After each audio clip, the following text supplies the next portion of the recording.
हिंदी की कक्षा में आपका स्वागत है। बच्चों, आज हम पढ़ेंगे वाक्य भेद अर्थ के आधार पर। वाक्य भेद अर्थ के आधार पर पढ़ेंगे हम।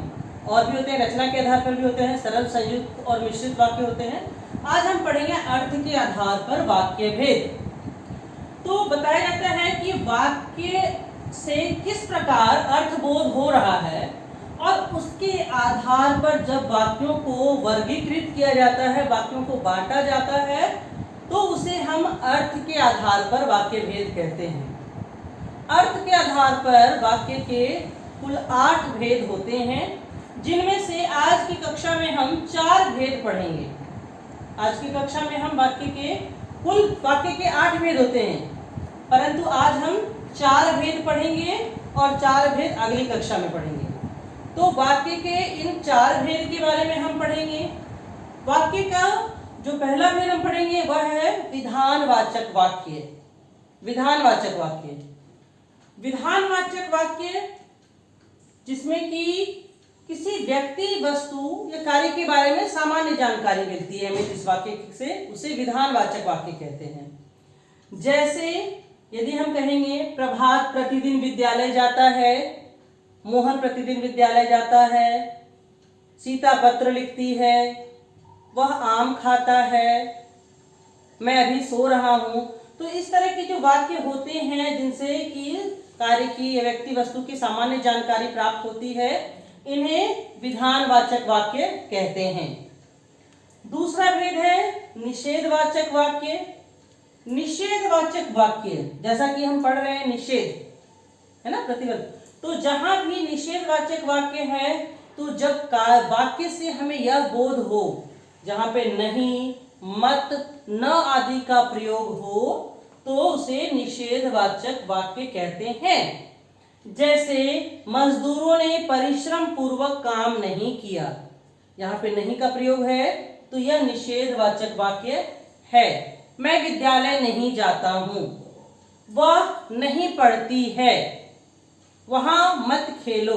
तो इस तरह के शब्दों का जहां प्रयोग होता है, निषेधात्मक वाक्य होते हैं, तो वहां पे वो निषेधवाचक वाक्य कहलाते हैं। यदि हम देखें तो विधानवाचक वाक्य सकारात्मक होते हैं, निषेधवाचक वाक्य नकारात्मक होते हैं। तीसरा है प्रश्नवाचक वाक्य।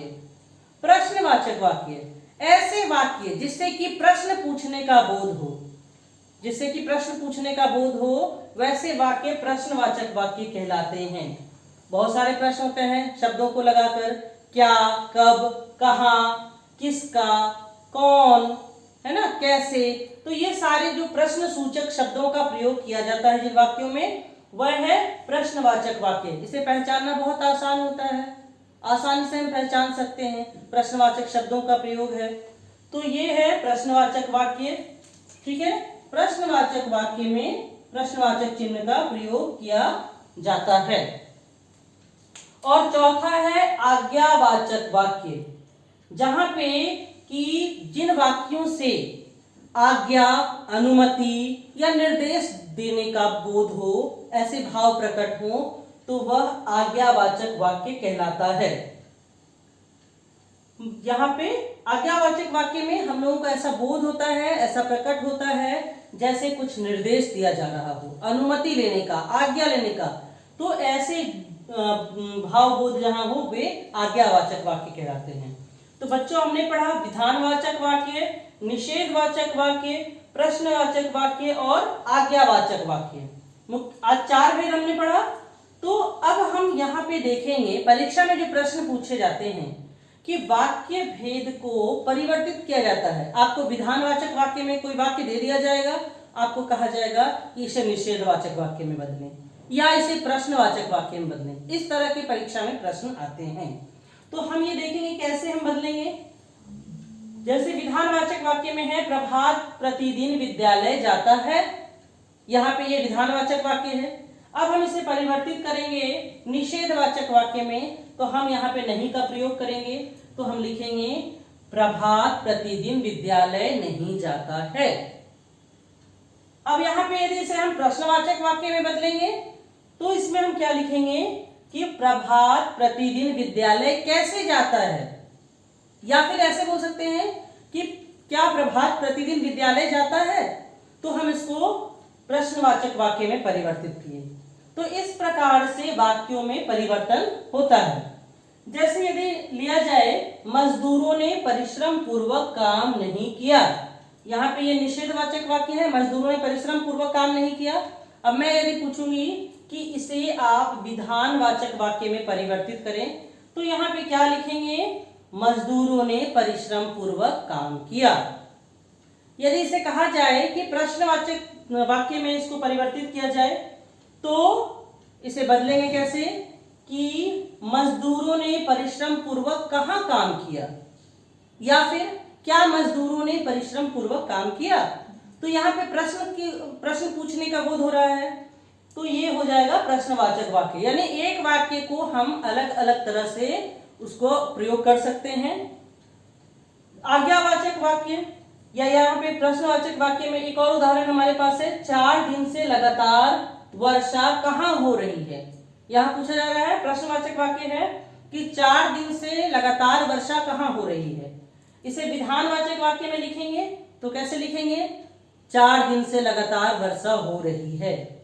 यदि इसे निषेधवाचक वाक्य में परिवर्तित करेंगे तो लिखेंगे 4 दिन से वर्षा नहीं हो रही है, और इसी का प्रश्नवाचक वाक्य है कि 4 दिन से वर्षा कहां हो रही है।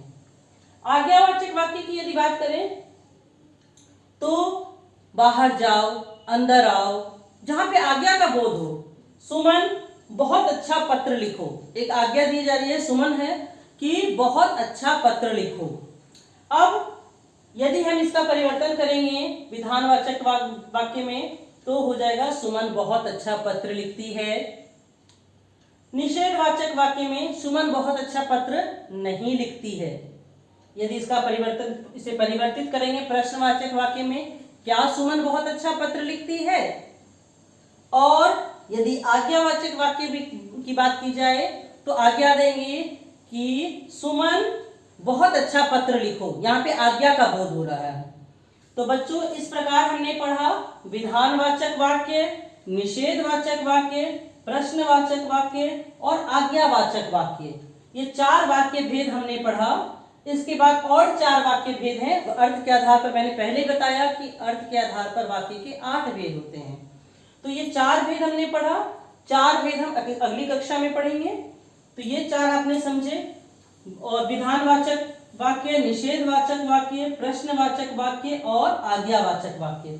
और हमने यह भी सीखा कि हम किस प्रकार एक वाक्य जो है उसका परिवर्तन दूसरे में करते हैं। वाक्य वही है, उसे हम परिवर्तित करते हैं। जैसे निषेधवाचक वाक्य को हम विधानवाचक वाक्य में परिवर्तित करते हैं, प्रश्नवाचक वाक्य को आज्ञावाचक वाक्य में। तो इस प्रकार वाक्य परिवर्तित करते हैं। परीक्षा में अक्सर ऐसे ही प्रश्न पूछे जाते हैं। आपको वाक्य दे दिया जाएगा और निर्देश दिए जाएंगे कि इसे आप विधानवाचक वाक्य या प्रश्नवाचक वाक्य या आज्ञावाचक वाक्य में परिवर्तित करके लिखें। इस तरह के प्रश्न परीक्षा में पूछते हैं, आप इसका अभ्यास करें। धन्यवाद।